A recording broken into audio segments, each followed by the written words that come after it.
Dalam semangat kebersamaan dan pembaruan, Dewan Kemakmuran Masjid Al-Muhsinin secara resmi mengesahkan anggaran dasar dan anggaran rumah tangga yang baru pada Minggu, 14 September 2025. Langkah ini lahir dari kesadaran bahwa organisasi sosial seperti DKM tidak pernah berhenti berkembang, seiring dengan dinamika masyarakat dan tantangan zaman. Tim kecil yang diketuai oleh Bapak Ahmad Sofyan telah bekerja keras merumuskan pembaruan ADART, menggantikan aturan lama yang dianggap sudah tidak lagi relevan dengan kebutuhan saat ini. Salah satu poin penting dalam perubahan ini adalah masuknya kewenangan Dewan Pembina DKM untuk dapat melakukan penunjukan langsung terhadap posisi kepengurusan. Mekanisme ini diyakini akan membuat roda organisasi berjalan lebih efektif, luas, dan sesuai dengan karakter DKM yang berbeda dengan organisasi lain. Ketua DKM Al-Muhsinin, Bapak Nyak Ubin, menegaskan bahwa langkah pembaruan ini bukan sekadar administratif, melainkan juga bagian dari upaya memperkuat fondasi organisasi sosial keagamaan. Organisasi seperti DKM memiliki sifat yang khas, berbeda dengan organisasi lain. Karena itu, ADART baru ini diharapkan mampu menjawab kebutuhan dan tantangan ke depan. Kalau kita lihat bentuk organisasi, di kita ini ada dua. Ada organisasi yang sifatnya sosial, ada organisasi komersial. Nah, organisasi sosial ini kalau kita pemilihan melalui secara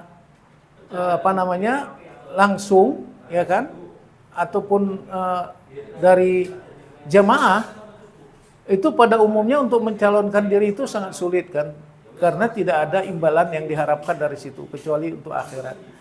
Nah, kalau komersial itu tentu dia ada, di samping ada tujuannya, dia ada imbalannya gitu.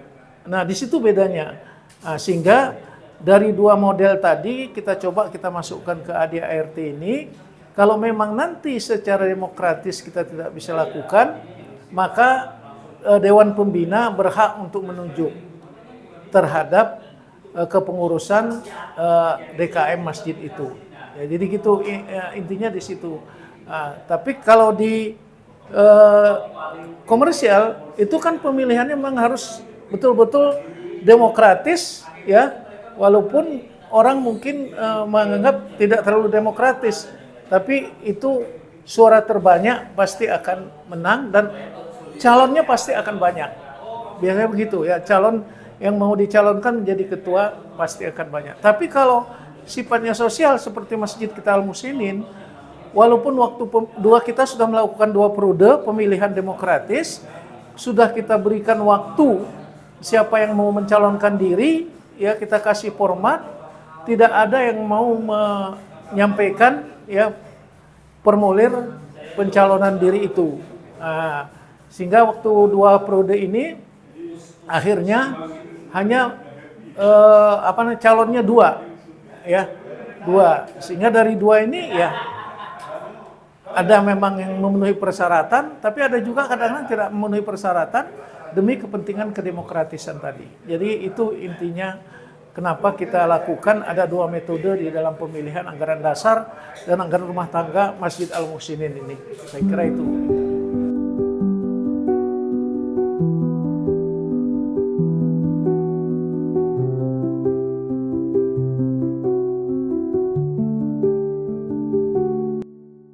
Pengesahan ADART ditandai dengan penandatanganan dokumen resmi oleh segenap Dewan Penasehat dan Dewan Pembina DKM.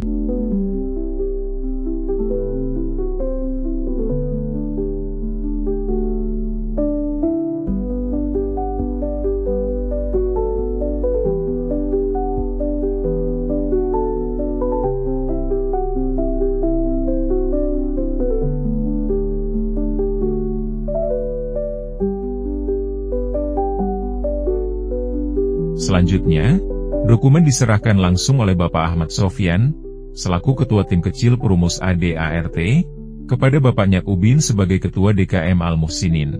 Momentum bersejarah ini bukan hanya menandai lahirnya aturan baru, tetapi juga menjadi simbol komitmen DKM Al-Muhsinin untuk terus berbenah, menguatkan tata kelola, dan tetap relevan sebagai pusat syiar Islam di tengah masyarakat. Dengan semangat baru, DKM Al-Muhsinin berharap seluruh jamaah dapat semakin merasakan manfaat keberadaan masjid, tidak hanya sebagai tempat ibadah, tetapi juga sebagai pusat kebersamaan, pendidikan, dan pengabdian sosial.